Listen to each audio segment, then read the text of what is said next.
Mesdames et messieurs les académiciens, encore un immense merci pour avoir accepté de présider cette 40e édition du Livre sur la place, pour vous être investi dans sa programmation et pour tenter un exercice ce soir qui est une première, je crois. Vous êtes à l'Académie Goncourt au couvert de votre prédécesseur.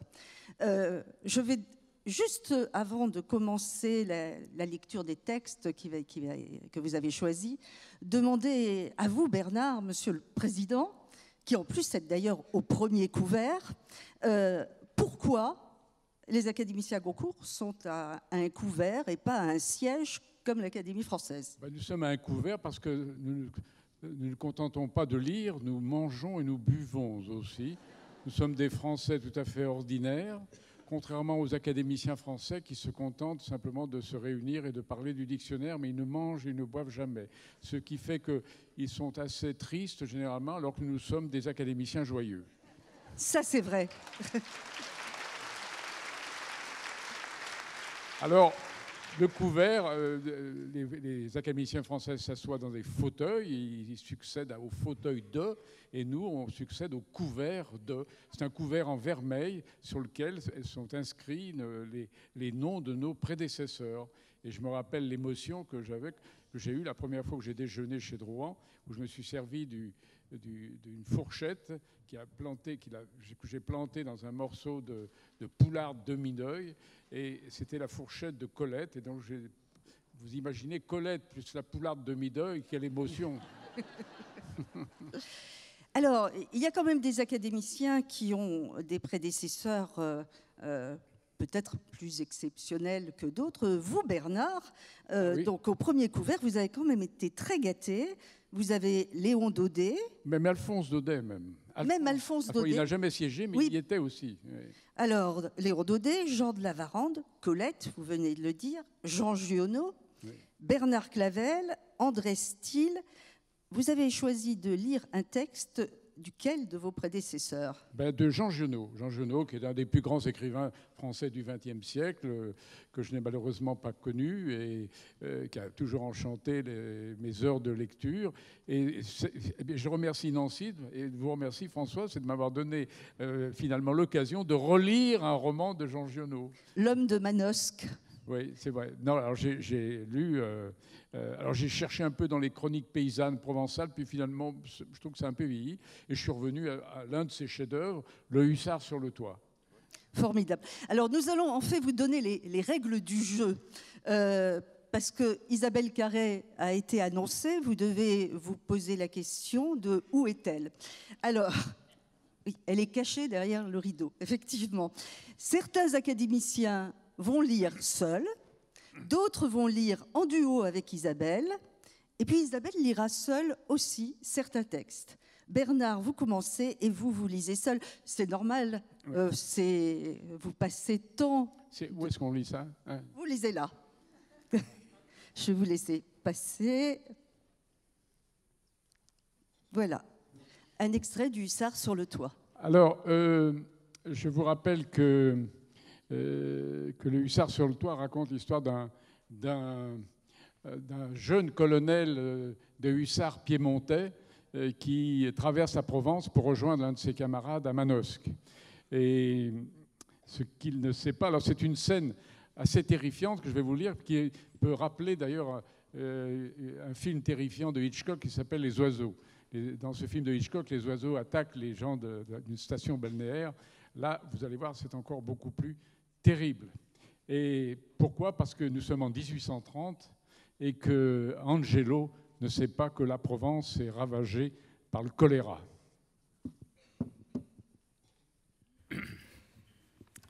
Le cheval marchait gaiement.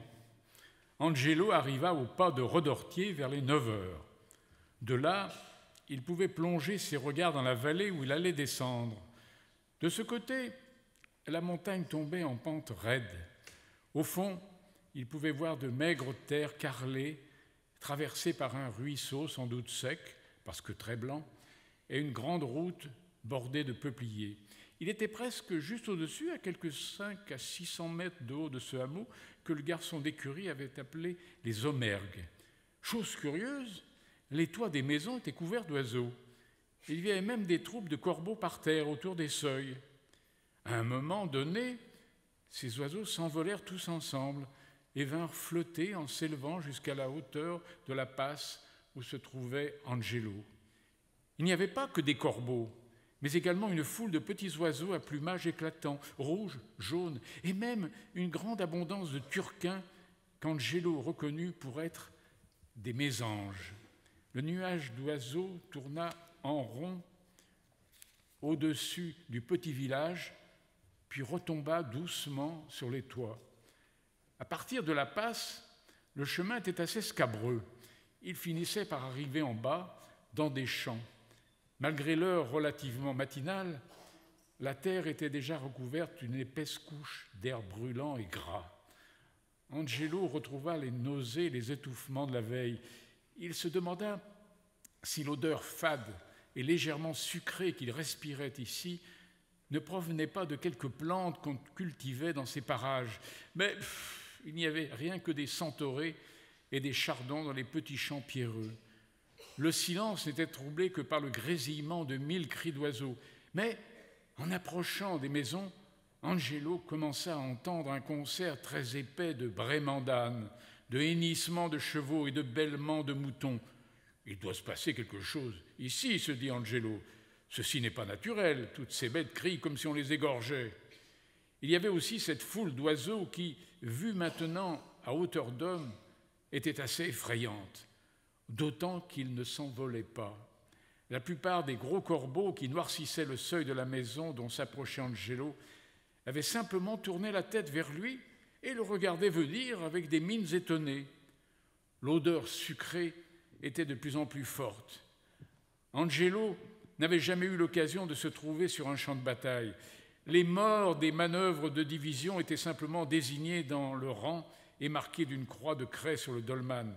Il s'était dit souvent « Ah, quelle figure ferais-je à la guerre? J'ai le courage de charger, mais aurais-je le courage du fossoyeur? Il faut non seulement tuer, mais savoir regarder froidement les morts, sans quoi l'on est ridicule. Et si on est ridicule dans son métier, dans quoi sera-t-on élégant ?» Il resta évidemment droit en selle quand son cheval fit brusquement de côté un saut de carpe, en même temps qu'une grosse flaque de corbeaux s'envolant découvrit un corps en travers du chemin. Mais ses yeux s'ouvrirent démesurément dans son front et sa tête s'emplit soudain du paysage désolé dans l'effrayante lumière, des quelques maisons désertes qui bâillaient au soleil avec leurs portes par lesquelles entraient et sortaient librement les oiseaux. Le cheval tremblait entre ses jambes. C'était le cadavre d'une femme, comme l'indiquaient les longs cheveux dénoués sur sa nuque. « Saute à terre », se dit Angelo, plein d'eau glacée. Mais il serrait le cheval dans ses jambes de toutes ses forces. Enfin, les oiseaux retombèrent sur le dos et dans la chevelure de la femme. Angelo sauta à terre et courut contre eux en agitant les bras. Les corbeaux le regardaient venir d'un air très étonné. Ils s'envolèrent si lourdement, et quand il fut si près d'eux, qu'ils lui frappèrent les jambes, la poitrine et le visage de leurs ailes. Ils puaient le sirop fade. Le cheval, effrayé par le claquement d'ailes, et même fouetté d'un corbeau ivre qui donna de la tête dans ses flancs, s'écarta et s'enfuit au galop d'esquive à travers champs en faisant voler les étriers. « Ah, me voilà frais », se dit Angelo. En même temps, il regardait à ses pieds le visage atroce de la femme qui mordait la terre près de la pointe de ses bottes. Ils avaient naturellement becqueté l'œil. Les vieux sergents avaient raison, se dit Angelo. Voilà donc leur morceau favori.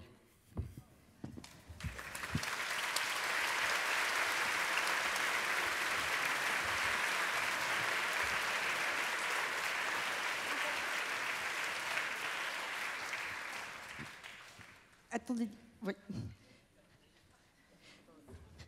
Partez pas tout de suite, Didier. Ah,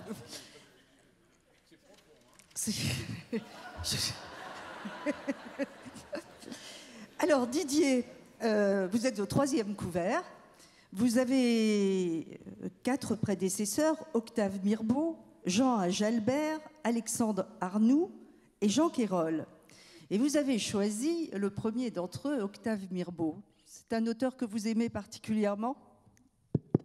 C'est un auteur que j'adore parce que c'est un imprécateur.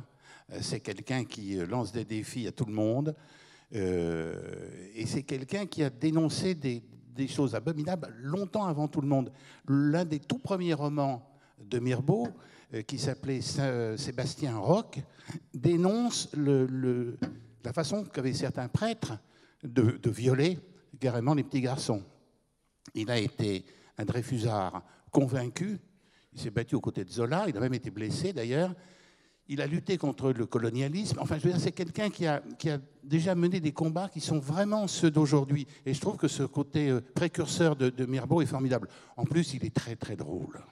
Alors, il y a quelque chose de très amusant, c'est que vous allez les lire avec Isabelle Carré, qui va bientôt nous rejoindre, et vous avez écrit un de vos livres en pensant à elle. Vous êtes content ce soir, Didier ? Je suis fou de joie, mais c'est mon idole absolue, Isabelle Carré. Mais vraiment, hein. Je vois ses films 3-4 fois, je la trouve tout simplement sublime. Oui, j'avais besoin pour un livre qui s'appelait Docile, j'avais besoin voilà, j'avais rêvé la jeune femme, je me disais c'est Isabelle Carré. Donc j'avais tapissé mon bureau de photos d'Isabelle, mais vraiment plein, partout. Et pendant tout le temps où j'ai écrit, eh ben, voilà, j'avais des photos d'Isabelle sous les yeux. Et puis le livre est sorti, etc. Et tout d'un coup, j'étais pris d'une angoisse terrible en me disant, mais c'est monstrueux ce que j'ai fait. J'ai abusé de cette jeune femme, elle ne le sait pas. Et c'est une forme de viol, quelque part. Donc, j'avais la chance à ce moment-là d'être à France Télévisions. Donc, c'était plus facile pour pouvoir lui demander de venir. Et donc, elle est venue me voir dans mon bureau et je lui ai expliqué et je crois qu'elle m'a pardonné. Nous accueillons Isabelle Carré, Didier, Isabelle Carré vont lire ensemble. Voilà. Un extrait du journal d'une femme de chambre.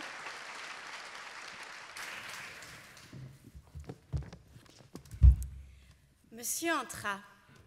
Ah, le drôle de bonhomme, et qu'il m'amusa.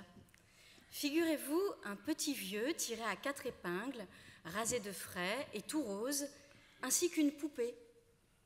Très droit, très vif, très ragoûtant, ma foi. Il sautillait en marchant comme une petite sauterelle dans les prairies. Il me salua et avec infiniment de politesse...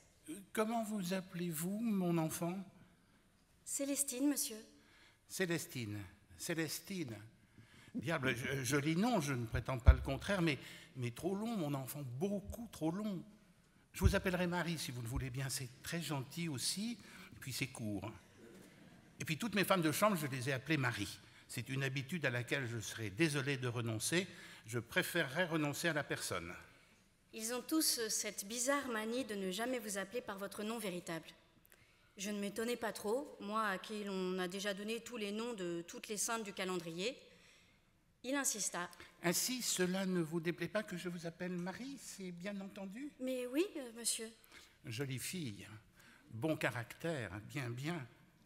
Il m'avait dit tout cela d'un air enjoué, extrêmement respectueux, sans me dévisager, sans fouiller d'un regard déshabilleur mon corsage, mes jupes, comme font en général les hommes. À peine s'il m'avait regardé. Depuis le moment où il était entré dans le salon, ses yeux restaient obstinément fixés sur mes bottines. Vous en avez d'autres ? Me demanda-t-il après un court silence pendant lequel il me sembla que son regard était devenu étrangement brillant. D'autres noms, monsieur ? Non, mon enfant, d'autres bottines. Et il passa sur ses lèvres à petits coups une langue effilée à la manière des chattes.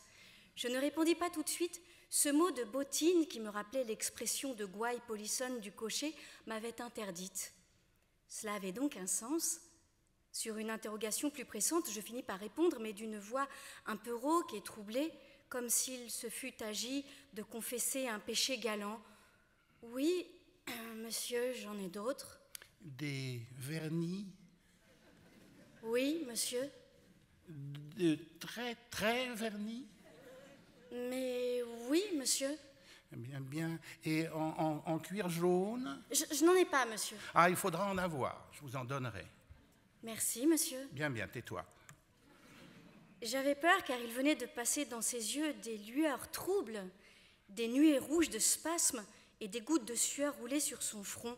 Croyant qu'il allait défaillir, je fus sur le point de crier, d'appeler au secours, mais la crise se calma et au bout de quelques minutes, il reprit d'une voix apaisée, tandis qu'un peu de salive moussait encore au coin de ses lèvres. Ce n'est rien, c'est fini. Comprenez-moi, mon enfant, je suis un peu maniaque à mon âge. Cela est permis, n'est-ce pas? Ainsi, tenez, par exemple, je ne trouve pas convenable qu'une femme cire ses bottines. À plus forte raison, les miennes. Je respecte beaucoup les femmes, Marie, et ne peux souffrir cela. Alors, c'est moi qui cirerai vos bottines, vos petites bottines, vos chères petites bottines. C'est moi qui les entretiendrai. Écoutez bien, chaque soir, avant de vous coucher, vous porterez vos bottines dans ma chambre, vous les placerez près du lit, sur une petite table, et tous les matins, en venant ouvrir mes fenêtres, vous les reprendrez. Et comme je manifestais un prodigieux étonnement, il ajouta... Voyons, ce n'est pas énorme ce que je vous demande là, c'est une chose très naturelle après tout. Et si vous êtes bien gentille... Vivement, il tira de sa poche 2 louis qu'il me remit. Oui, si vous êtes bien gentille, bien obéissante, je vous donnerai souvent des petits cadeaux. La gouvernante vous paiera tous les mois vos gages, mais moi, Marie, entre nous, souvent, je vous donnerai des petits cadeaux. Et qu'est-ce que je vous demande? Voyons, ce n'est pas extraordinaire, là. Est-ce que c'est si extraordinaire, mon Dieu? Monsieur s'emballait encore. À mesure qu'il parlait, ses paupières battaient comme des feuilles sous l'orage. Mais pourquoi ne dis-tu rien, Marie? Dis quelque chose. Pourquoi ne marches-tu pas? Allez, marche un peu, que je les vois remuer, que je les vois vivre, tes petites bottines. Il s'agenouilla, baisa mes bottines, les pétrit de ses doigts fébriles et caresseurs, les délaça, et en les baisant, les pétrissant, les caressant, il disait d'une voix suppliante, d'une voix d'enfant qui pleure. Marie, Marie, tes petites bottines, donne-les-moi tout de suite, tout de suite, tout de suite. Je les veux tout de suite, donne-les-moi. J'étais sans force. La stupéfaction me paralysait. Je ne savais plus si je vivais réellement ou si je rêvais. Des yeux de monsieur, je ne voyais que 2 petits globes blancs striés de rouge, et sa bouche était tout entière barbouillée d'une sorte de bave savonneuse. Enfin, il emporta mes bottines, et durant 2 heures, il s'enferma avec elles dans sa chambre. « Vous plaisez beaucoup à monsieur, me dit la gouvernante en me montrant la maison. Tâchez que cela continue. La place est bonne. » Merci.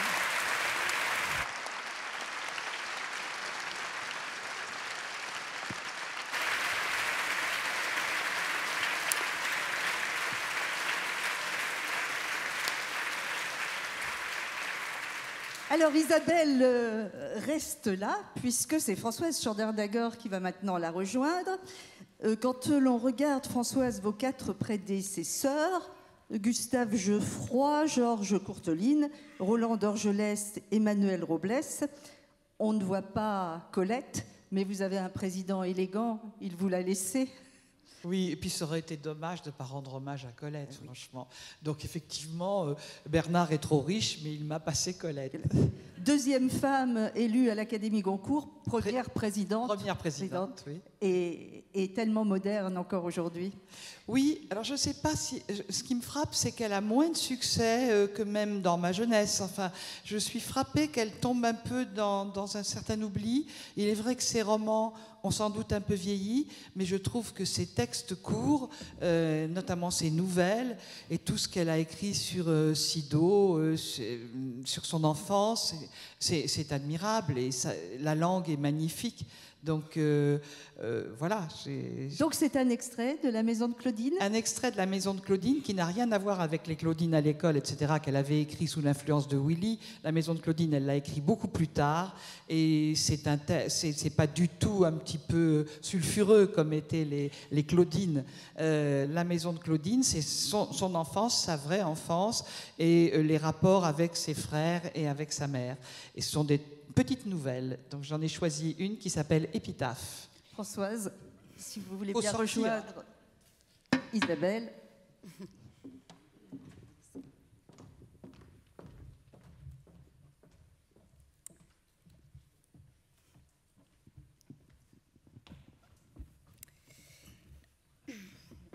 Qu'est-ce qu'il était quand il était vivant, Astonifronc Bonscope?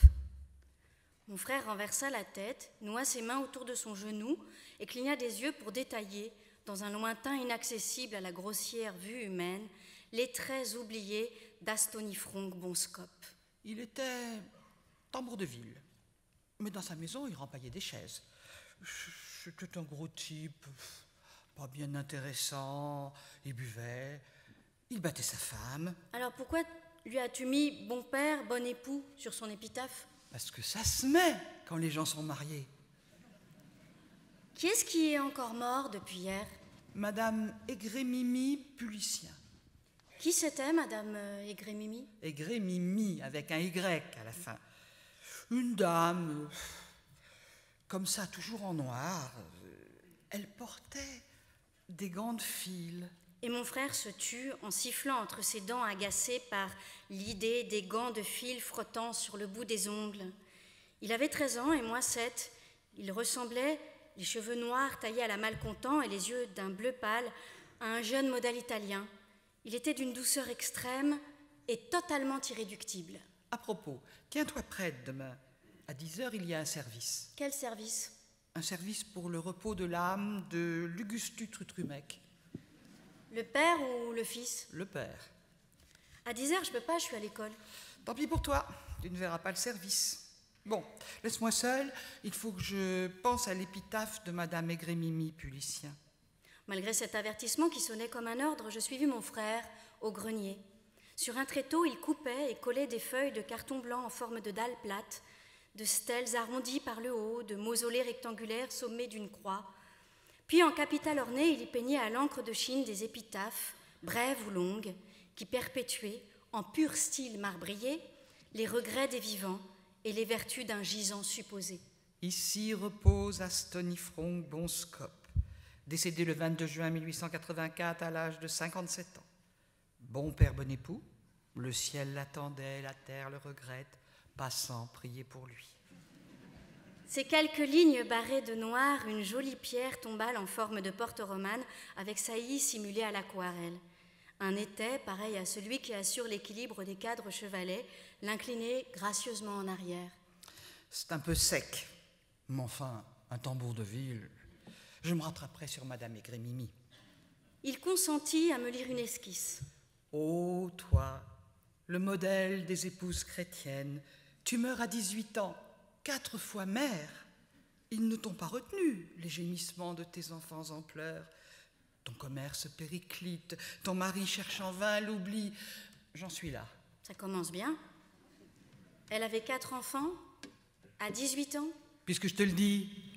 Et son commerce périclite, qu'est-ce que c'est, un commerce périclite?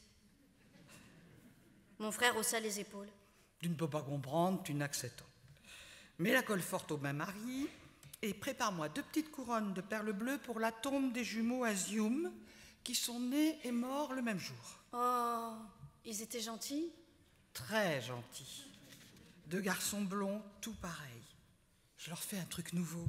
2 colonnes tronquées en rouleau de carton, j'imite le marbre dessus, et j'y enfile les couronnes de perles. À ma vieille. Il siffla d'admiration et travailla sans parler. Autour de lui, le grenier se fleurissait de petites tombes blanches, un cimetière pour grandes poupées.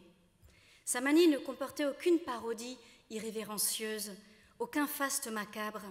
Il n'avait jamais noué sous son menton les cordons d'un tablier de cuisine pour simuler la chasuble en chantant Dies Irae, mais il aimait les champs de repos comme d'autres chérissent les jardins à la française, les pièces d'eau ou les potagers.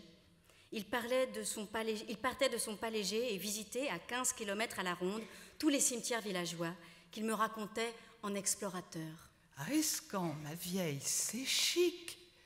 Il y a un notaire enterré dans une chapelle grande comme la cabane du jardinier, avec une porte vitrée, par où on voit un autel, des fleurs, un coussin par terre et une chaise en tapisserie. Une chaise? Pour qui? Pour le mort, je pense, quand il revient la nuit. Il avait conservé de la très petite enfance cette aberration douce, cette paisible sauvagerie qui garde l'enfant tout jeune contre la peur de la mort et du sang. À 13 ans, il ne faisait pas beaucoup de différence entre un vivant et un mort. Pendant que mes jeux suscitaient devant moi, transparents et visibles, des personnages imaginés que je saluais, à qui je demandais des nouvelles de leurs proches, mon frère, inventant des morts, les traitait en toute cordialité et les parait de son mieux, l'un coiffé d'une croix blanche à rayons, l'autre couché sous une ogive gothique et celui-là couvert de la seule épitaphe qui louait sa vie terrestre. Un jour vint où le plancher râpeux du grenier ne suffit plus. Mon frère voulut, pour honorer ses blanches tombes, la terre molle et odorante, le gazon véridique, le lierre, le cyprès. Dans le fond du jardin, derrière le bosquet de thuyas, il emménagea ses défunts aux noms sonores dont la foule débordait la pelouse, semée de têtes de soucis et de petites couronnes de perles. Le diligent fossoyeur clignait son œil d'artiste. Comme ça fait bien. Au bout d'une semaine, ma mère passa par là, s'arrêta, saisit, regarda de tous ses yeux, un binocle, un face-à-main, des lunettes pour le lointain, cria d'horreur en violant du pied toutes les sépultures. Cet enfant finira dans un cabanon, c'est du délire, c'est du sadisme, c'est du vampirisme, c'est du sacrilège, c'est... Je ne sais même pas ce que c'est. Elle contemplait le coupable par-dessus l'abîme qui sépare une grande personne d'un enfant. Elle cueillit d'un râteau irrité, dalles, couronnes et colonnes tronquées. Mon frère souffrit sans protestation qu'on traînât son œuvre aux gémonies. Et devant la pelouse nue, devant la haie de thuyas qui versait son ombre à la terre fraîchement remuée, il me prit à témoin avec une mélancolie de poète. Crois-tu que c'est triste, un jardin sans tombeau?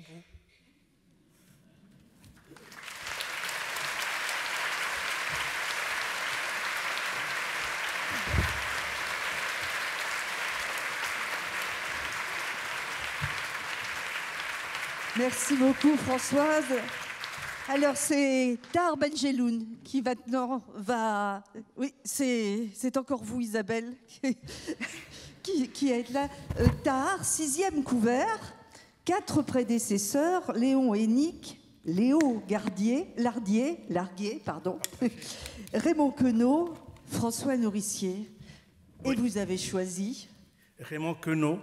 Zazie dans le métro, bien sûr. Zazie, parce que c'était quelqu'un qui a flirté pas mal avec les surréalistes et qui était dans le groupe Loulipo, qui a tourné en dérision la langue française avec beaucoup d'élégance et d'humour. Et c'était quelqu'un de très sérieux, parce que par ailleurs, il a fait des livres et des poèmes et des chansons assez belles. Et puis, il a fait beaucoup de métiers. Il était employé de banque, il était vendeur, il a même travaillé chez Gallimard. C'est tout dire. Vous dire un peu. Donc c'était quelqu'un d'assez exceptionnel. Et évidemment, tout le monde connaît Zazie dans le métro, mais il a toute une œuvre très importante derrière ce livre le plus connu. Nous vous écoutons tous les deux. Alors.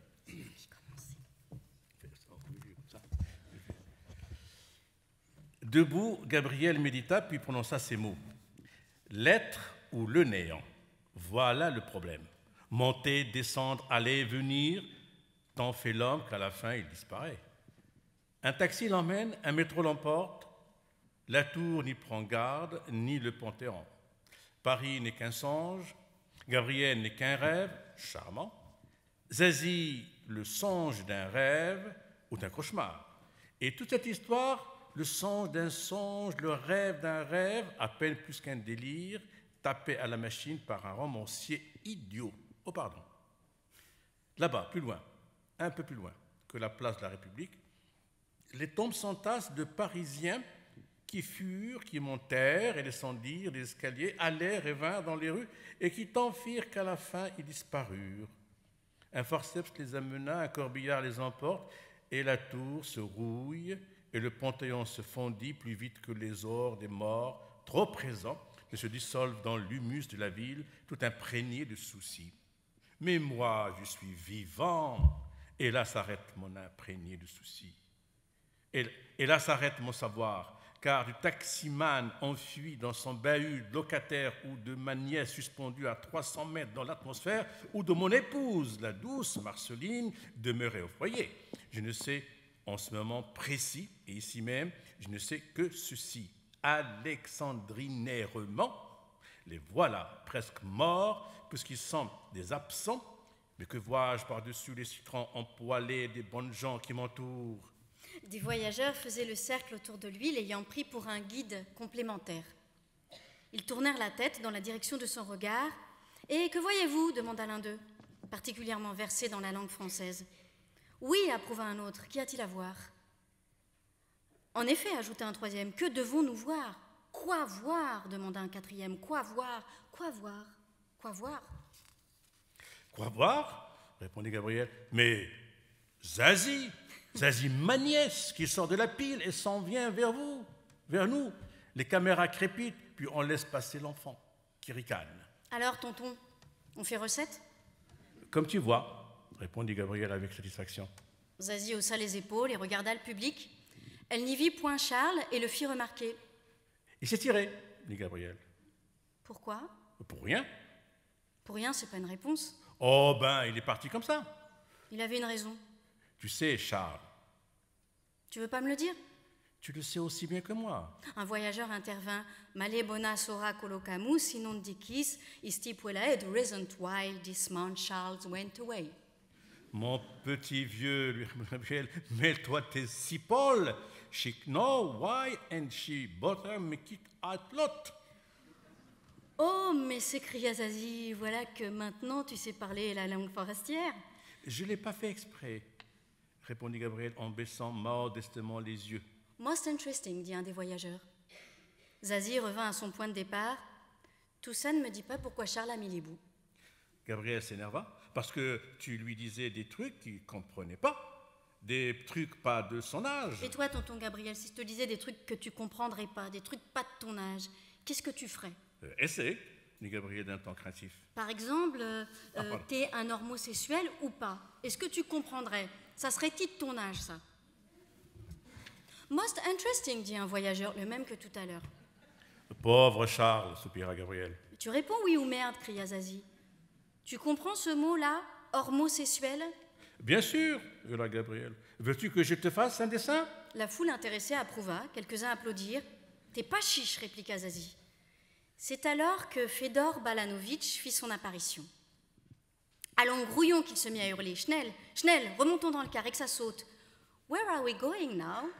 À la Sainte-Chapelle, répondit Fedor Balanovitch. Un joyau de l'art gothique. Allons, grouillons, Schnell, Schnell. Mais les gens grouillaient pas. Fortement intéressés par Gabriel et sa nièce. Là, disait celle-ci à celui-là qui n'avait rien dessiné, tu vois que t'es pas chiche. Ce qu'elle peut être tannante, disait celui-là. Fedor Balanovitch remontait de confiance à son bord, s'aperçut qu'il n'avait été suivi que par 3 ou 4 minus. Alors quoi, beugla-t-il, il n'y a plus de discipline? Qu'est-ce qu'il fout de bon Dieu? Il donna quelques coups de klaxon, ça ne fit bouger personne. Seul un flic, préposé aux voix du silence, le regarda d'un œil noir. Comme Fedor Balanovitch ne souhaitait pas engager un conflit vocal avec une personne de cette espèce, il redescendit de sa guérite et se dirigea vers le groupe de ses administrés afin de se rendre compte de ce qui pouvait les entraîner à l'insubordination. « Mais c'est Gabriella !» s'exclama-t-il. « Qu'est-ce que tu fous là ?» Gabriel, cependant, que le cercle de ses admirateurs s'enthousiasmait naïvement au spectacle de cette rencontre. « Non mais, continuez Fedor Balanovitch, tu ne vas tout de même pas leur faire le coup de la mort du cygne en tutu. » fit de nouveau Gabriel, très à court de discours. « Et qu'est-ce que c'est que cette môme que tu trimbales avec toi? Où que tu l'as ramassée? » C'est ma nièce, et tâche à voir de respecter ma famille, même mineure. « Et lui, qui c'est? Demanda Zazie. Un copain, dit Gabriel, Fedor Balanovitch. Tu vois, dit Fedor Balanovitch à Gabriel, je ne fais plus le by night. Je me suis élevé dans la hiérarchie sociale et j'emmène tous ces cons à la Sainte-Chapelle. Tu pourrais peut-être nous rentrer à la maison. Avec cette grève des transtrucs en commune achat, on ne peut plus rien faire de ce qu'on veut. Il n'y a pas un tac à l'horizon. On va pas déjà rentrer, dit Zazie. De toute façon, dit Fedor Balanovitch, faut qu'on passe d'abord à la Sainte-Chapelle. J'arriverai pas, à la Sainte-Chapelle, avant que ça ferme. Ensuite, ajouta-t-il à l'intention de Gabriel, c'est possible que je rentre chez toi. Et c'est intéressant. La Sainte-Chapelle, demanda Gabriel. Sainte-Chapelle, Sainte-Chapelle, telle fut la clameur touriste, et ceux qui la poussèrent, cette clameur touriste, entraînèrent Gabriel vers le car dans un élan irrésistible. Il leur a tapé dans l'œil, dit Fedor Balanovitch à Zazie, et resté comme lui en arrière. Faut tout de même pas, dit Zazie, s'imaginer que je vais me laisser trimballer avec tous ces veaux. Moi, dit Fedor Balanovitch, je m'en fous. Et il remonta devant son volant et son micro, utilisant aussitôt ce dernier instrument. Allons, grouillons, Schnell, qu'il haut-parlait jovialement. Allons, Schnell, Schnell. Les admirateurs de Gabriel avaient déjà confortablement installé et, munis d'appareils adéquats, mesuré le poids de la lumière afin de lui tirer le portrait avec des effets de contre-jour. Bien que toutes ces attentions le flattassent, il s'enquit cependant du destin de sa nièce. Ayant appris de Fedor Balanovitch que la dite se refusait à suivre le mouvement, il s'arrache au cercle enchanté des xénophones, redescend et se jette sur Zazie qu'il saisit par un bras et entraîne vers le quart. Les caméras crépitent. Tu me fais mal, glapissait Zazie, folle de rage. Mais elle fut, elle aussi, emportée vers la Sainte-Chapelle par le véhicule aux lourds pneumatiques. Merci.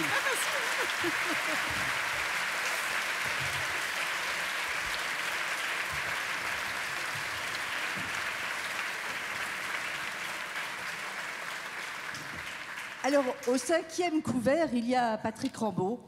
Mais Patrick a dû rentrer à Paris cet après-midi. Et il nous a laissé Aragon, puisque Aragon a fait un court passage à l'Académie Goncourt, un an, 67-68. Les prédécesseurs de Patrick sont J.H. Rony-Jeune, Gérard Boer, Louis Aragon, donc Armand Lanoux et Daniel Boulanger. Et il a choisi qu'Isabelle lise pour lui trois textes, 3 poèmes qui très souvent ont été interprétés par Jean Ferrat, par Brassens, par Ferret. Alors c'est un peu dur effectivement d'oublier Ferret et Brassens, mais je suis là. Voilà, à vous Isabelle.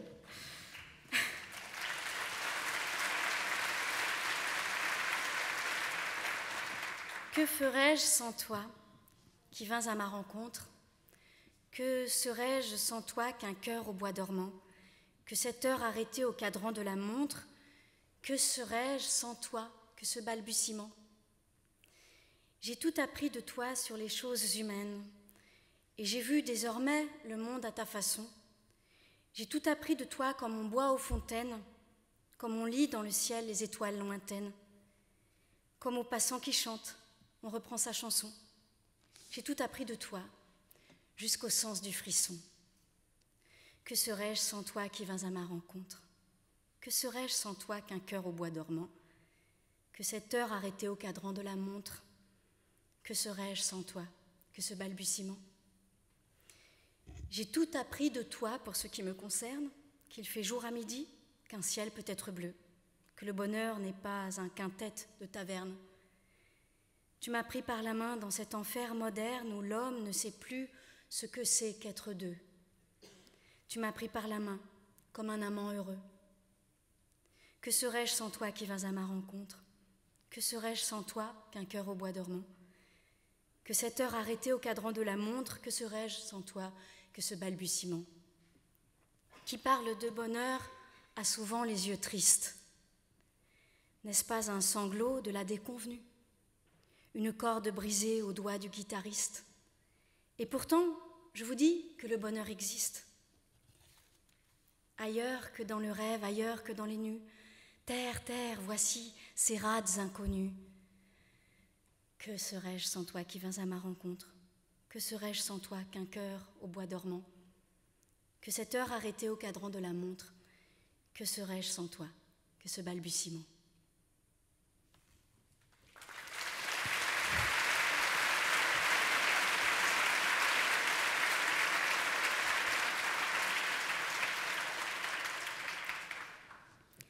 Rien n'est jamais acquis à l'homme, ni sa force, ni sa faiblesse, ni son cœur, et quand il croit ouvrir ses bras, son ombre est celle d'une croix. Et quand il croit serrer son bonheur, il le broie. Sa vie est un étrange et douloureux divorce. Il n'y a pas d'amour heureux. Sa vie, elle ressemble à ces soldats sans armes qu'on avait habillés pour un autre destin. À quoi peut leur servir de se lever matin, eux qu'on retrouve au soir désœuvré, incertain. Dites ces mots, ma vie, et retenez vos larmes. Il n'y a pas d'amour heureux. Mon bel amour, mon cher amour, ma déchirure, je te porte en moi comme un oiseau blessé. Et cela, sans savoir, nous regarde passer, répétant après moi les mots que j'ai tressés et qui, pour tes grands yeux, tout aussitôt moururent. Il n'y a pas d'amour heureux. Le temps d'apprendre à vivre, il est déjà trop tard.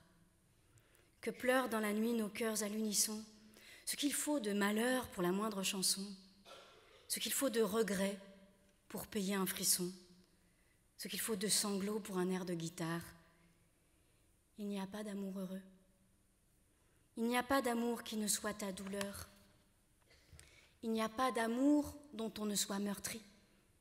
Il n'y a pas d'amour dont on ne soit flétri. Et pas plus que de toi, l'amour de la patrie. Il n'y a pas d'amour qui ne vive de pleurs. Il n'y a pas d'amour heureux, mais c'est notre amour, à tous les deux.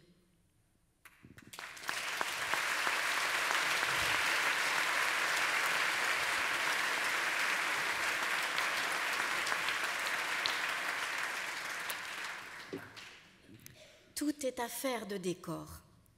Changer de lit, changer de corps. À quoi bon, puisque c'est encore moi qui moi-même me trahis. Moi qui me traîne et m'éparpille, et mon ombre se déshabille dans les bras semblables des filles où j'ai cru trouver un pays.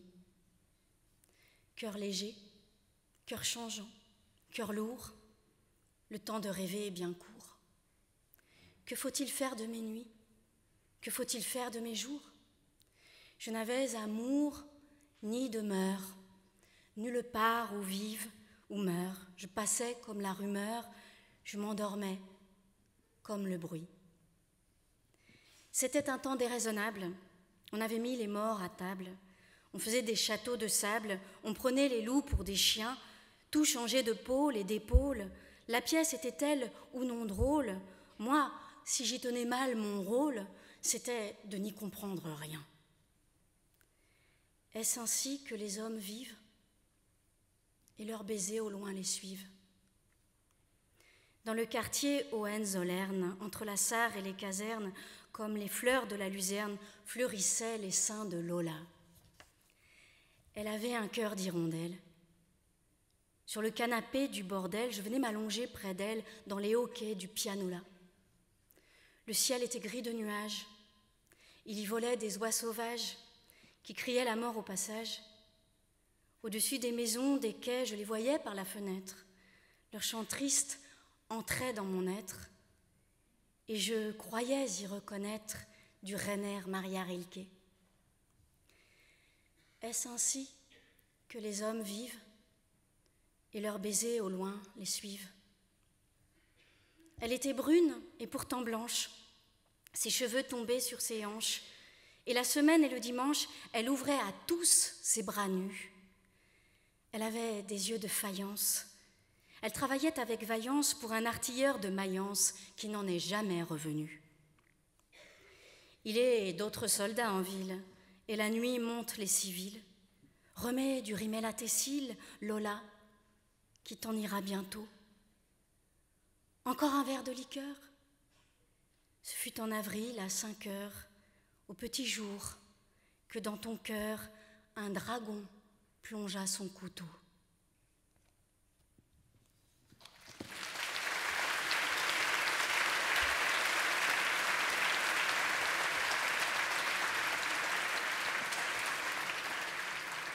Alors, vous allez continuer à lire des poèmes? Mais pas tout de suite. Si. Si? Tout de suite. D'accord. Si, parce que c'est maintenant Paul Constant, 4e couvert, qui parmi ses prédécesseurs, enfin, qui dans ses prédécesseurs a J.H. Rony aîné, Pierre Champion, André Billy et Robert Sabatier, qui a été si fidèle à Nancy, auteur d'une histoire de la poésie en 9 volumes. Paul, vous avez choisi Robert? Oui.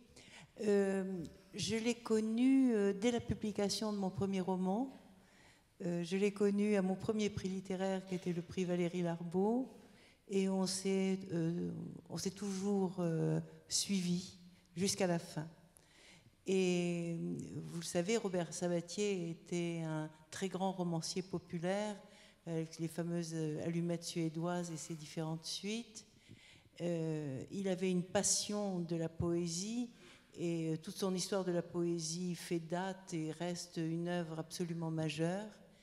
Et lui était un poète et il s'est glissé entre les poèmes de grands poètes majeurs et il s'est glissé, il a exprimé sa propre poésie et vous verrez, c'est une très belle poésie. Et vous laissez Isabelle la lire. Et Isabelle toute seule. Les feuilles volantes. Adieu mon livre, adieu ma page écrite, se détachant de moi comme une feuille, me laissant nue comme un cliché d'automne. Je vous dédie une arche de paroles pour naviguer, mes amis, naviguer dans ma mémoire où se taisent les loups. Vole ma feuille au-dessus de la ville, franchis le fleuve et détruis la frontière. Amour, amour, ô ma géographie. Et si tu cours au fil de l'onde, un songe recueillera mes images mouillées, que dans un pré le soleil séchera. Poète ici, poète comme un arbre offrant sa feuille à la terre gourmande et dans l'humus herbe ressuscitant. Un autre livre, une parole neuve, les mêmes mots dans d'autres mariages, et toujours l'homme et son tapis volant.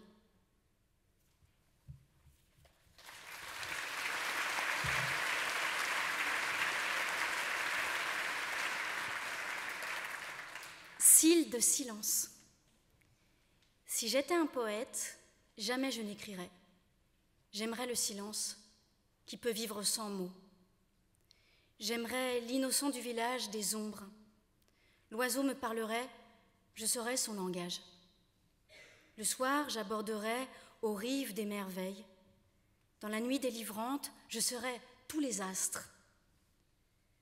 Tout le temps de ma vie resterait sans blessure et je ne pleurerais que de douleurs physiques. Mais vous êtes poète, puisque vous le savez. Non, je ne suis que sable pour recevoir la mer. Et ce papier si blanc, c'est la neige du monde.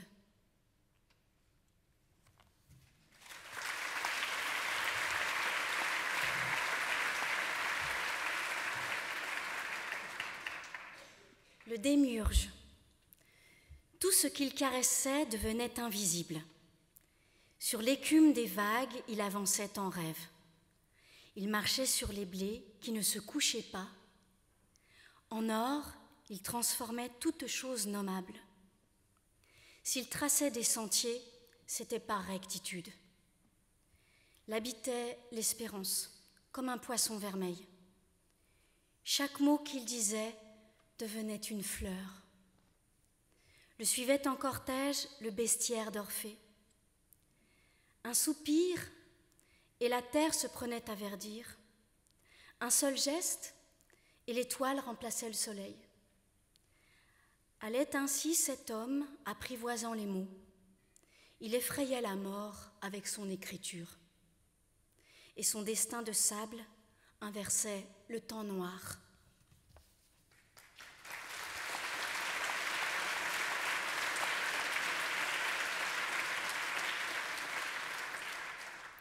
Je suis d'Auvergne. Je suis d'Auvergne et de France et du monde, mais je sais bien que je suis d'autre part.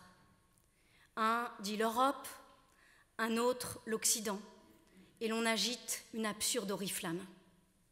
Moi, citoyen du chêne et de la rose, ou patriote au cœur des primes verts, j'habite aussi des étoiles lointaines. En utopie, où j'ai mille demeures, l'igloo, la case, et la mer et la plaine, pampa, toundra et neiges éternelles, car je suis née dans chacun de mes mots.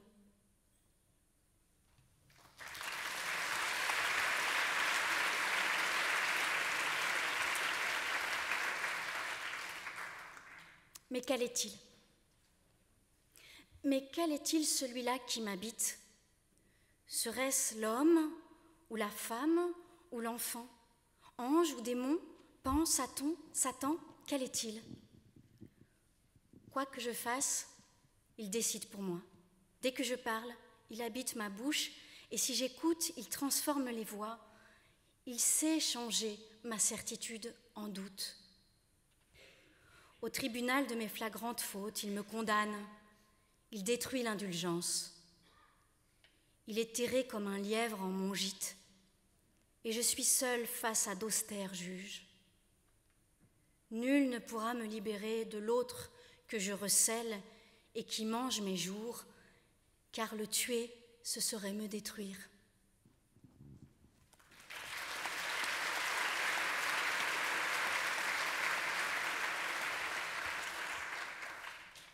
Quand vint le temps de croire, tu doutas. Tu n'y peux rien. Le doute est ta croyance. L'incertitude est en robe de bal. Elle est cruelle. Elle ne danse pas. L'exil serait de perdre la mémoire, de voir son âme oublieuse de tout, errer sans fin dans une éternité où le néant souillerait de son encre tes souvenirs, ces riens qui te font vivre. Tu parles d'âme et te dis incrédule, un paradoxe? Oh non, une virgule qui a perdu sa phrase par mégarde, une hirondelle oubliant de migrer, peut-être toi, comme une fourmi triste.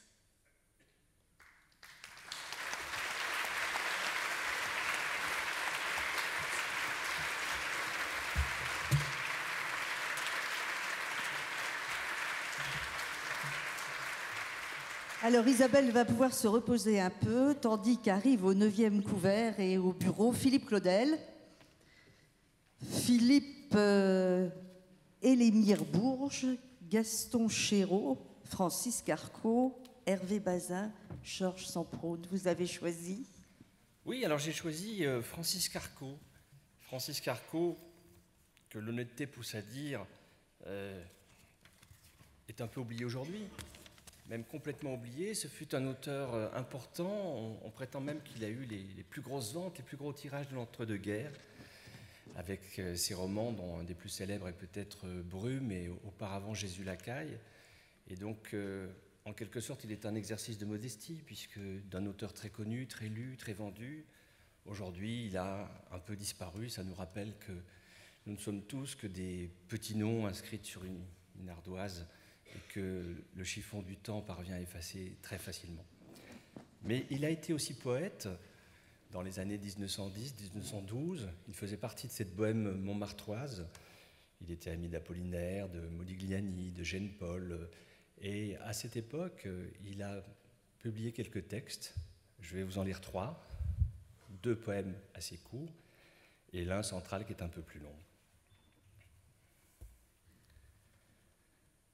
On entendait le cri perçant des martinets, de la chambre déserte close où je venais quand le soleil de juin accablait les sureaux et que les magnolias mouraient dans l'air trop chaud avec les lys brûlés et les roses de trémière.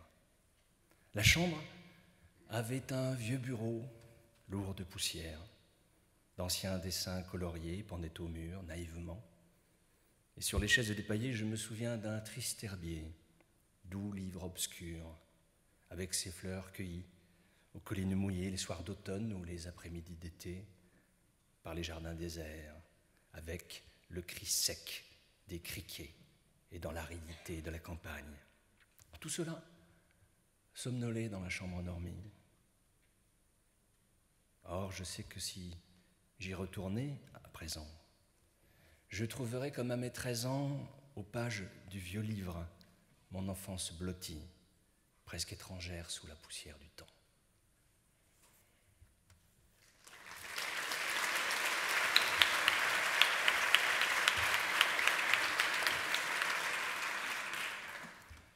L'ombre. Ton ombre est couleur de pluie, de mes regrets, du temps qui passe. Elle disparaît et s'efface, mais envahit tout à la nuit. Sous le métro de la Chapelle, dans ce quartier pauvre et bruyant, elle m'attend derrière les piliers noirs, où d'autres ombres fraternelles font aux passants qu'elles appellent de grands gestes de désespoir. Mais les passants ne se retournent pas.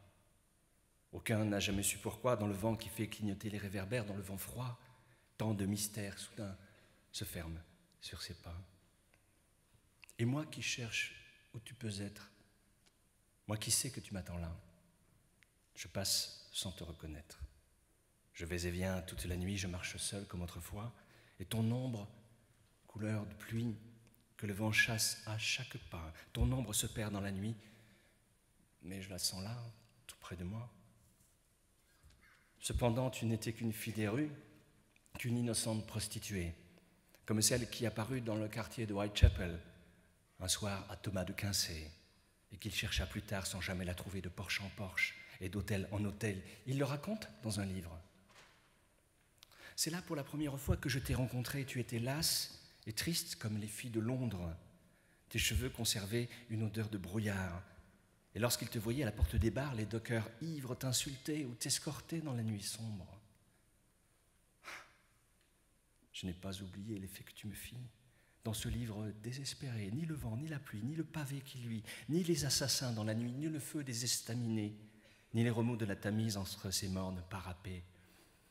Mais c'est après bien des années qu'une qui te ressemblait devait, le long des maisons grises, me faire signe et m'accoster. Ce n'est pas toi, c'est tout ce que tu me rappelles. Comme j'étais triste avant de te connaître, comme je m'enfonçais avec délice dans ma tristesse, en marchant dans les rues, en entrant dans les bars, en suppliant la nuit et les ombres de parler, sans cesser d'errer et d'aller, mais partout il était trop tard. Un air d'accordéon s'achevait en hoquet, on décrochait l'une après l'autre les lumières, et le passant à qui je demandais du feu me tendait un cigare éteint. Où me portaient mes pas, c'était la même histoire. J'allais toujours vers les sifflets des trains, sur un grand boulevard, trouble et peuplé de fantômes. Là, j'attendais je ne sais qui, je ne sais quoi, mais les trains passaient en hurlant, et cette attente avait l'air d'un départ. Tu es venu pour t'en aller. Je t'ai pourtant conduite en ces lieux désolés, et tu m'as dit, quoi que tu fasses, c'est moi, dorénavant, que tu verras parmi tous ces fantômes. Tu me sentiras près de toi, tu penseras que je suis morte, et jamais tu ne m'oublieras. Une autre fois, dans ce quartier sinistre, nous nous sommes assis sur un banc à la nuit, et le vent qui chassait la pluie, les globes des hôtels meublés, les marlous aux chandails humides, les filles qui nous regardaient, accumulaient autour de nous les maléfices dont le cercle se rapprochait. Alors, tu t'es mise à pleurer, à m'expliquer sans élever la voix qu'un jour tu me délivrerais de ces larves qui sont en moi. Tu parlais, et la pluie tombait, c'était la pluie qui te faisait pleurer, comme un chagrin que rien n'apaise, comme une peine inconsolée. Et la ronde des ombres et des feux des maisons tournaient infatigablement avec ses voyous et ses filles, ses bars où les phonos grinçaient, nous jetant quelquefois par la porte comme l'appel d'une voix morte. La ronde que rien ne lassait tournait et m'emportait avec toi qui es morte, tourne et m'emporte encore avec tout mon passé, hors du temps, hors du monde, hors de tout ce qui est ou qui n'est pas, mais que toi, dans l'ombre, tu sais.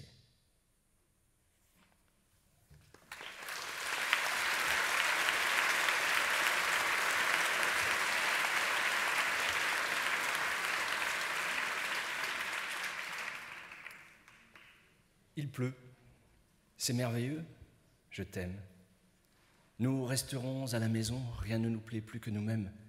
Par ce temps d'arrière-saison, il pleut, les taxis vont et viennent, on voit rouler les autobus, et les remorqueurs sur la Seine font un bruit qu'on ne s'entend plus. C'est merveilleux. Il pleut. J'écoute la pluie dont le crépitement heurte la vitre goutte à goutte, et tu me souris tendrement. Je t'aime. Oh, ce bruit d'eau qui pleure, qui sanglote comme un adieu. Tu vas me quitter tout à l'heure. On dirait qu'il pleut dans tes yeux.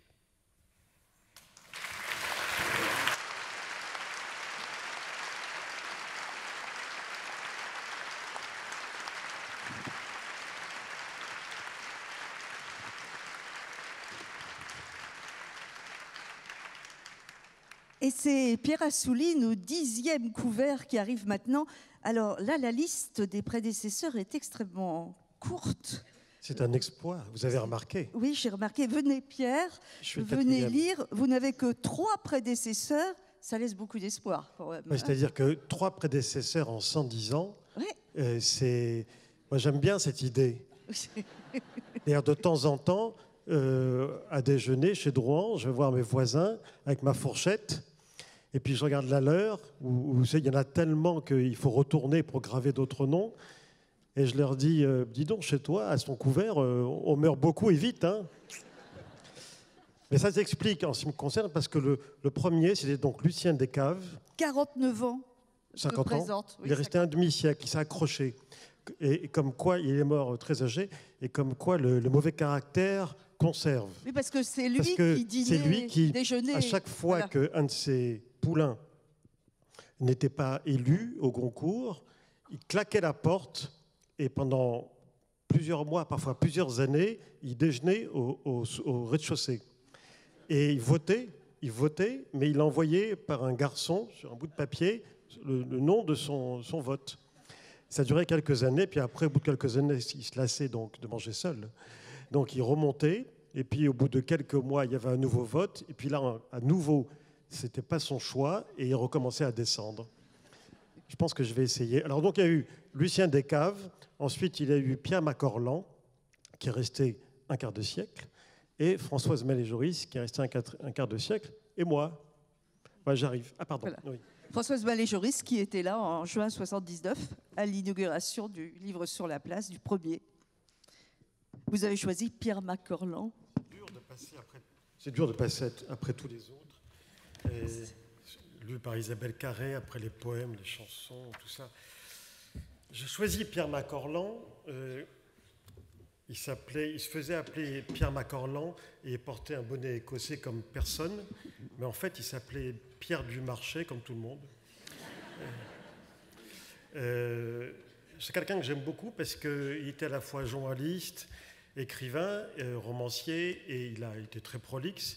Et puis il a fait partie de toute cette bohème montmartroise, au Lapin Agile, à la Butte, avec André Salmon, avec Apollinaire, avec tous ces gens extraordinaires. Il a toujours été un peu bohème lui aussi, même sur le plan financier. Et j'avais l'embarras du choix, parce qu'il y a des très bons articles, notamment dans Détective, du temps où c'était abrité par les éditions Gallimard, qui avaient créé ce journal, avec Kessel, avec les 2 frères Kessel et les autres. Mais finalement, j'ai pris un extrait d'un roman, qui est un roman que j'aime beaucoup, qui a un problème, parce qu'il est adapté au cinéma, et quand ça devient un grand film, ou un très très bon film, on ne peut pas s'empêcher de superposer les images et les personnages sur ce qu'on a lu quand on relit. Et c'est un roman qui contient à la fois le Maroc et l'Espagne, et qui sont les 2 pays qui me sont très chers pour des raisons personnelles. Donc ce roman s'intitule La Bandera. Il l'a publié en 1931, et dès 1935, Julien Duvivier en a fait un film avec, tenez-vous bien, Jean Gabin, Annabella, Robert Le Vigan, Emos, et une pléiade d'autres. C'était un film qui est dédié au général Franco, mais c'était uniquement parce que le général Franco dirigeait les troupes espagnoles, le Maroc espagnol, et il voulait le remercier d'avoir prêté le site. Car ce n'est pas un film de studio. Donc l'histoire en 2 mots, pour que vous sachiez où on va. Le héros a tué un homme en France, et pour fuir la justice et la peine capitale, il s'engage dans la Légion étrangère espagnole, qu'on appelait la Bandera, justement. C'est une histoire pas tout à fait autobiographique qui a été arrivée à son frère, qui avait frappé quelqu'un et qui s'est engagé dans la Légion étrangère française. Moi, si j'aime Macorlan, c'est parce que c'est un homme qui, comme son pseudonyme le montre bien, entretenait une légende permanente sur ce qu'il avait vécu, ce qu'il avait connu, et qui transformait en permanence dans ses romans, dans ses articles. On ne savait plus où était la vérité, et c'est pas plus mal ainsi. Donc, il faut imaginer Jean Gabin. Jean Gabin, c'est moi. Bon.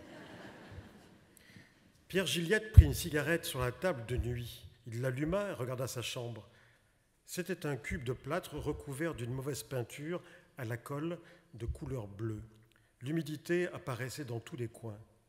Un sinistre lavabo de faïence fêlée représentait à lui seul le confort moderne dans cet hôtel qu'il avait choisi sur la recommandation d'un ami qui avait habité Barcelone à une époque où Gilliette devait le rejoindre.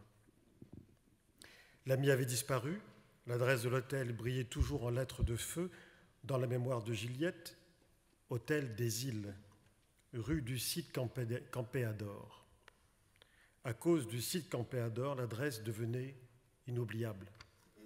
Gilliette l'avait trouvé l'emplacement de ce taudis prétentieux sans aucune difficulté.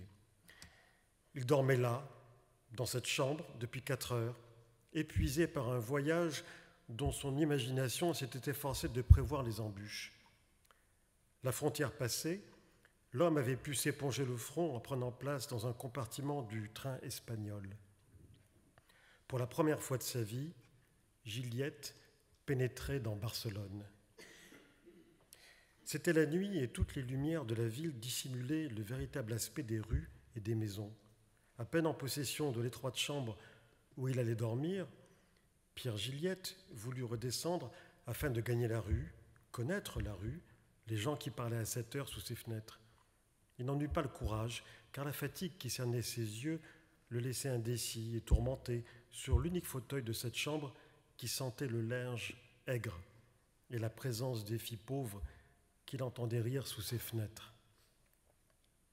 Un grand besoin d'agir domina tout d'un coup Pierre Gilliette qui s'assit sur son lit. Il alluma une autre cigarette, il se pencha sur sa montre et vit qu'elle marquait 7 heures. Gilliette se leva tout de même et prit une pauvre trousse de toilette dans l'unique valise qui contenait tout son bagage.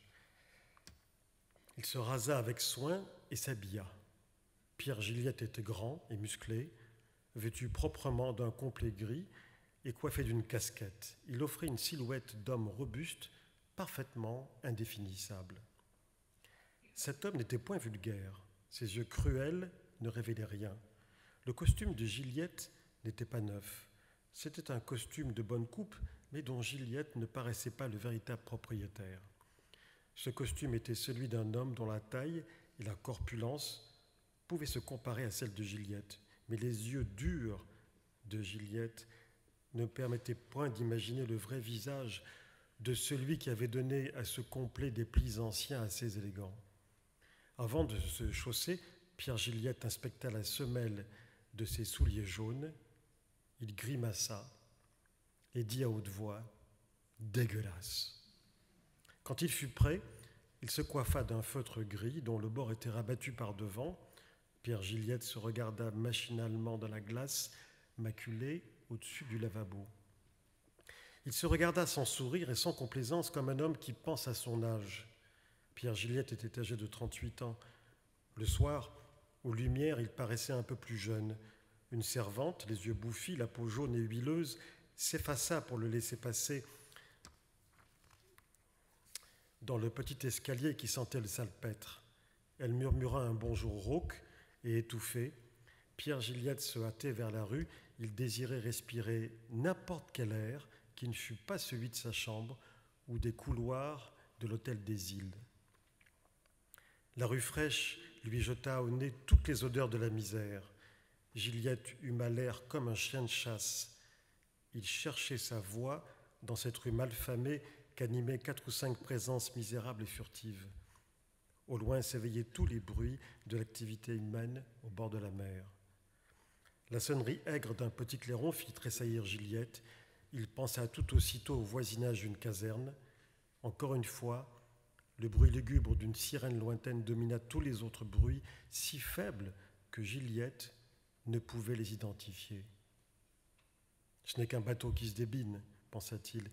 Il faudra que je trouve une combinaison dans ce sens-là. » Tout de suite, le mot Buenos Aires vint à ses lèvres. Il connaissait là-bas un type qui pourrait l'aider à la rigueur, mais retrouver ce personnage dans cette ville immense lui paraissait aussi décevant que de tenter de retrouver une épingle dans une meule de paille. Gilliette fit quelques pas dans la rue, au hasard. Il se heurta presque à 2 hommes qui venaient de tourner au coin de la rue. Ils marchaient vite, le col de leur veston relevé aux oreilles. Ils parlaient français. En passant devant Gilliette, l'un d'eux dit « Tu parles d'un coup quand j'ai retrouvé ici la pépé. »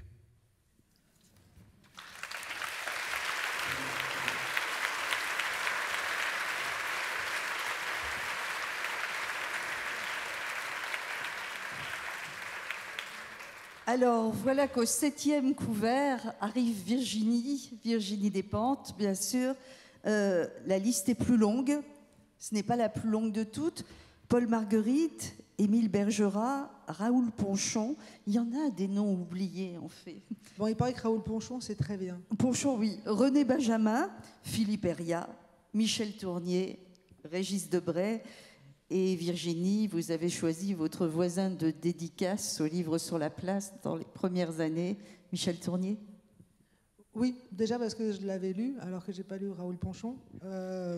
Mais pareil, parce que Patrick Rambaud m'a fortement conseillé de lire Raoul Ponchon. Mais je ne connais pas Raoul Ponchon. Alors que Michel Tournier, je connais bien, parce que dans les années 80, quand j'étais jeune, tout le monde lisait Michel Tournier. Déjà, on le lisait à l'école. Et puis ensuite, on lisait ses romans d'adultes, quand on était très jeune adulte. Et ensuite, la première fois que je suis venue au livre sur la place en tant qu'invité, en 1997, effectivement, j'ai déjeuné avec Michel Tournier par hasard. Et ensuite, j'ai signé à côté de Michel Tournier. Et à ce moment-là, aujourd'hui, ça ne m'impressionnerait plus du tout. Mais à l'époque, ça m'avait beaucoup impressionné. Voilà.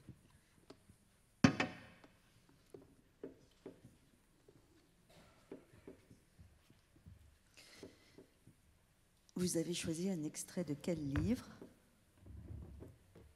Et j'ai choisi un extrait des Météores.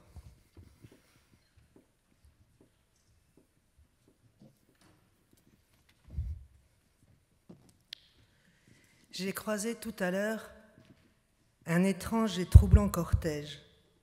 2 policiers énormes, moustachus et pensus, bardés de ceinturons, de baudriers et de revolvers, ayant au ventre une matraque raide et dure comme un pénis, escorter une bande de pâles voyous, des adolescents efflangués d'une sauvage beauté. Or, pour les maîtriser, les policiers leur avaient passé des menottes, mais des menottes invisibles, imaginaires, et les garçons croisaient leurs mains fines et sales, les uns sur leurs fesses, les autres sur leur sexe. Parmi ces derniers, j'en ai remarqué un, plus grand que les autres, dont j'ai bien vu que l'œil de loup m'avait repéré à travers la crinière qui croulait sur un visage osseux. D'ailleurs, ses mains ont esquissé un geste obscène qui ne pouvait être destiné qu'à moi. Pour l'heure, les policiers doivent leur infliger des sévices auxquels leurs menottes imaginaires les empêchent de se soustraire. Son crâne tondu ras paraissait noir, durcissait son visage et donnait à ses yeux une fixité inquiétante, une chemise d'homme beaucoup trop grande, flottante sur son torse maigre aux manches roulées, une culotte courte collante descendant bas sur ses genoux ronds le faisait ressembler au petit mendiant au raisin de Murillo. Il était d'une saleté homérique, et nombre de trous dévoilaient çà et là une pièce de cuisse, de fesses ou de dos. Sur le boulevard de Paris, dont les arcades abritent de luxueux magasins, il glissait entre les passants comme un animal sauvage, au milieu d'un troupeau de moutons. Il m'a doublé. J'observe sa flâne, sa dégaine, se chalouper de tout le corps qui part, évidemment, de ses pieds nus. Aussitôt m'envahit cette délicieuse ébriété qui s'appelle le désir et qui ouvre la chasse. Une chasse particulière dont l'objectif simple et paradoxal est la métamorphose du chasseur en chassé, et réciproquement. Il s'arrête devant une vitrine et je le double. Je m'arrête devant une vitrine. Je le regarde approcher. Il me double, mais il m'a vu. La ligne est lancée entre lui et moi, car il s'arrête à nouveau. Je le double, je m'arrête à mon tour, le regarde approcher. Vérification de la solidité de la ligne. Je le laisse me doubler, je m'attarde. Exquise incertitude qui me fait battre le cœur. Il peut poursuivre, disparaître. Ce serait sa façon de refuser le jeu. Non, il s'est arrêté. Coup d'œil vers moi. L'ébriété s'alourdit, devient engourdissement, somnolence heureuse qui amollit mes genoux et durcit mon sexe. La métamorphose s'est accomplie. Désormais, c'est moi la proie. Une grosse prise qu'il va s'efforcer d'amener doucement dans ses filets. Il avance, s'arrête, s'assure d'un coup d'œil que je suis docilement, mais il ne se laisse plus doubler, c'est lui, maintenant, qui mène le train. Il tourne à droite dans une rue secondaire, change de trottoir pour me surveiller plus aisément. Je m'amuse à l'inquiéter en m'arrêtant, en consultant ma montre, ostensiblement. Le geste engendre l'idée, faire demi-tour ? Impossible. La ligne invisible m'entraîne irrésistiblement dans des ruelles de plus en plus sombres, de plus en plus étroites. Avec bonheur, je me laisse couler à sa suite dans les profondeurs de la ville arabe. Je comprends que nous nous dirigeons vers les docks du port. La conscience du danger ajoute sa sonnerie grêle au sourd bourdonnement du désir qui gronde dans mes artères. Tout à coup, une petite moto dont le phare crève l'obscurité surgit en pétaradant. Elle est chevauchée par un adolescent famélique qui porte en croupe un très jeune garçon. Elle s'arrête pile devant Murillo, échange de quelques mots, demi-tour pétaradant, l'adolescent est maintenant devant moi et je reconnais le loup maigre de l'autre jour. Sa captivité aura été brève, mais l'une de ses pommettes est tuméfiée. « Tu le veux » Parle-t-il de Murillo ou du petit qu'il porte accroché derrière lui ? Je réponds d'un ton rogue, non, fous-moi la paix. La moto a rejoint Murillo d'un bond et son phare a encore une fois balayé les façades lépreuses des maisons. Nouveau bref dialogue. Elle s'évanouit dans un hurlement de moteur. Je ne bouge plus. Pas pour le danger, mais le suicide. J'avise une vague lueur dans une ruelle avoisinante, une sorte d'épicerie. J'y entre. Pendant qu'on me pèse 1 kilo de muscat, j'aperçois la tête noire de Murillo à travers la vitre. Je ressors. Pour la première fois, nous sommes ensemble. Nos espaces personnels interfèrent, nous nous frôlons.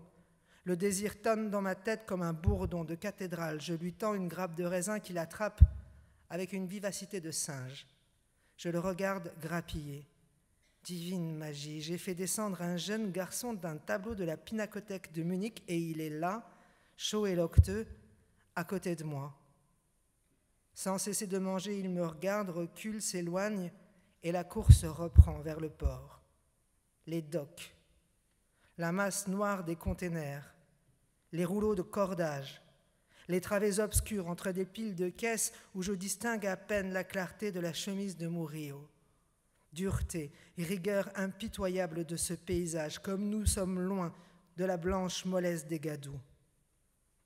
Comme pour concrétiser ma crainte, un homme surgit brusquement devant moi. Ce que vous êtes en train de faire est extrêmement dangereux.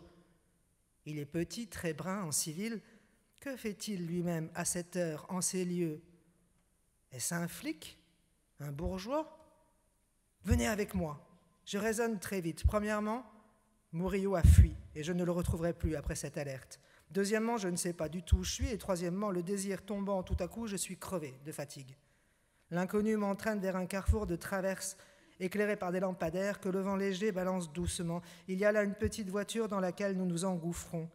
Après un long silence et comme nous nous arrêtons place des Nations Unies, n'allez pas la nuit dans les docks, ou si vous y allez, ayez de l'argent, mais pas trop. Pas de bijoux voyants et surtout pas d'armes. Dans une rixe, vous n'auriez aucune chance, vous m'entendez, aucune. La pensée de Murillo me poursuit. Et je maudis l'intervention de ce curé ou de ce flic, de ce curé flic en civil qui a cassé ma chasse. La chasse aux garçons est le grand jeu qui a donné couleur, chaleur et goût à ma vie. Je pourrais ajouter douleur car j'en conserve plus d'une cicatrice. J'y ai laissé des plumes et des poils. J'ai même par 3 fois frôlé la catastrophe. Pourtant, si j'avais au total un regret à formuler, ce serait d'avoir trop souvent péché par excès de prudence, de n'avoir pas saisi avec plus de mordant les proies qui passaient à ma portée. En vieillissant, la plupart des hommes perdent en audace. Ils deviennent pleutres, s'exagèrent les risques à courir, succombent au conformisme. Il me semble qu'en évoluant en sens inverse, Je suis davantage dans la logique. En effet, un vieillard entreprenant offre moins de surface au cou qu'un jeune homme. Sa vie est construite, solide et en grande partie hors de portée, parce que derrière lui, si l'on doit être blessé, estropié, emprisonné, tué, n'est-ce pas plus fâcheux à 18 qu'à 60 ans ?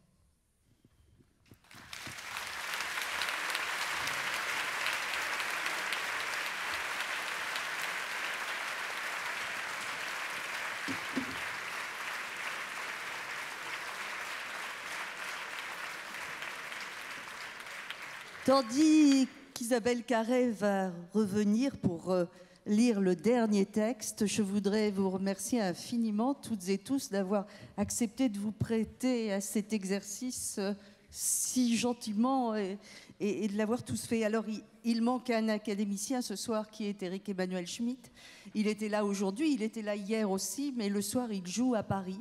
Donc, il ne pouvait pas être avec nous et il a confié à Isabelle, qui va donc conclure cette soirée, et je la remercie vraiment de sa participation, un texte de Jules Renard. Éric Emmanuel Schmitt a beaucoup de noms sur son couvert. Huysmans, Jules Renard, Judith Gauthier, Henri Séhard, Paul Neveu, Sacha Guitry, Armand Salacrou et bien sûr Edmond Charleroux. Et c'est un texte de Jules Renard qu'il a choisi. À vous, Isabelle. J'ai très peur de la chauve-souris. Faut que je vous le dise, il y a une chauve-souris qui vole là et j'ai très peur de la chauve-souris. Donc si je lis comme ça, ne vous inquiétez pas, c'est normal. C'est un oiseau ? Oh, bah ça va. Donc je me redresse. C'est un oiseau.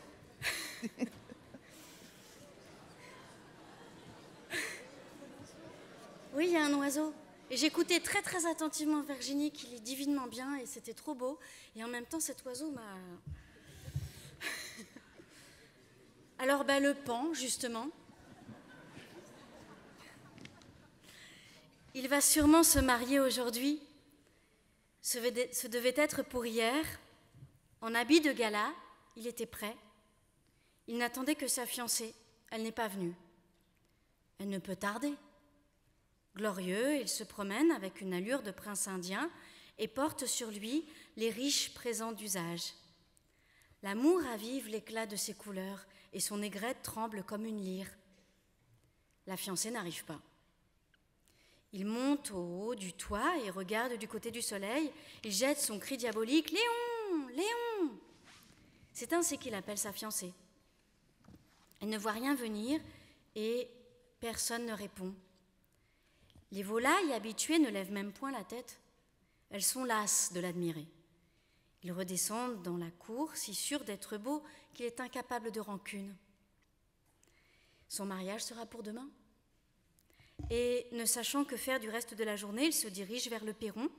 Il gravit les marches, comme des marches de temple, d'un pas officiel. Il relève sa robe à queue, toute lourde des yeux qui n'ont pu se détacher d'elle. Il répète encore une fois la cérémonie.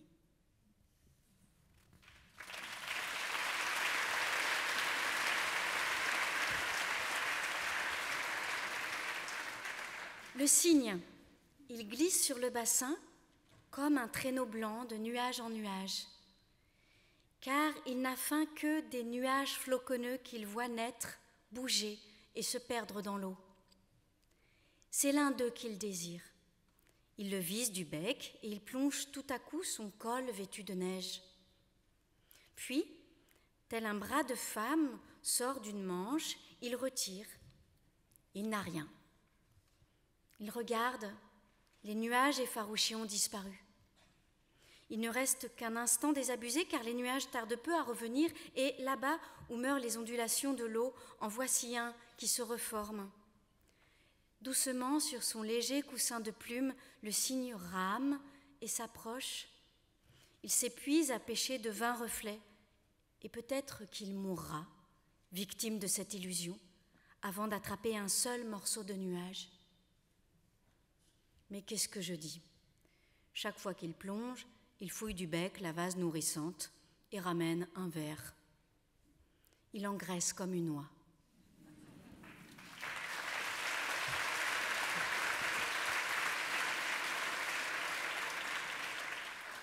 Le papillon. Ce billet doux plié en deux cherche une adresse de fleurs. La baleine. Elle a bien dans la bouche de quoi se faire un corset, mais avec ce tour de taille. Le chat. Le mien ne mange pas les souris, il n'aime pas ça. Il n'en attrape que pour jouer avec elles. Quand il a bien joué, il lui fait grâce de la vie, et il va rêver ailleurs, l'innocent, assis dans la boucle de sa queue, la tête bien fermée comme un poing. Mais à cause des griffes, la souris est morte.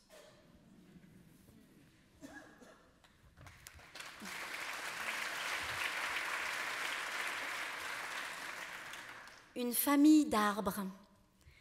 C'est après avoir traversé une plaine brûlée de soleil que je les rencontre. Ils ne demeurent pas au bord de la route à cause du bruit.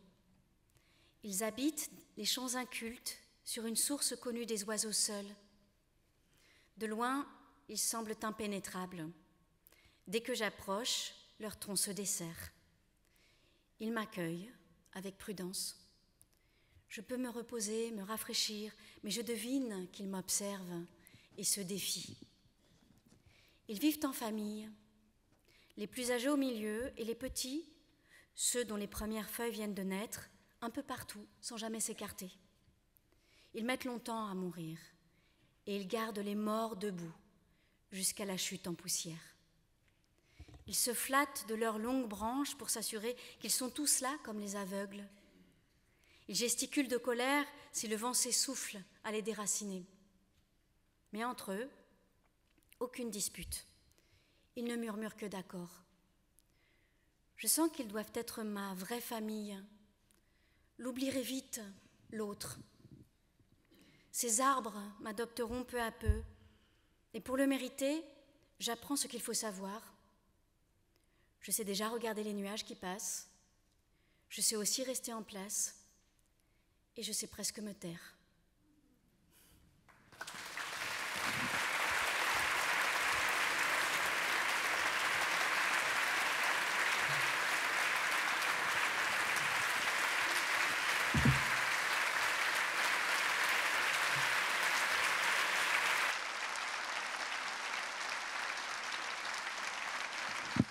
Merci infiniment.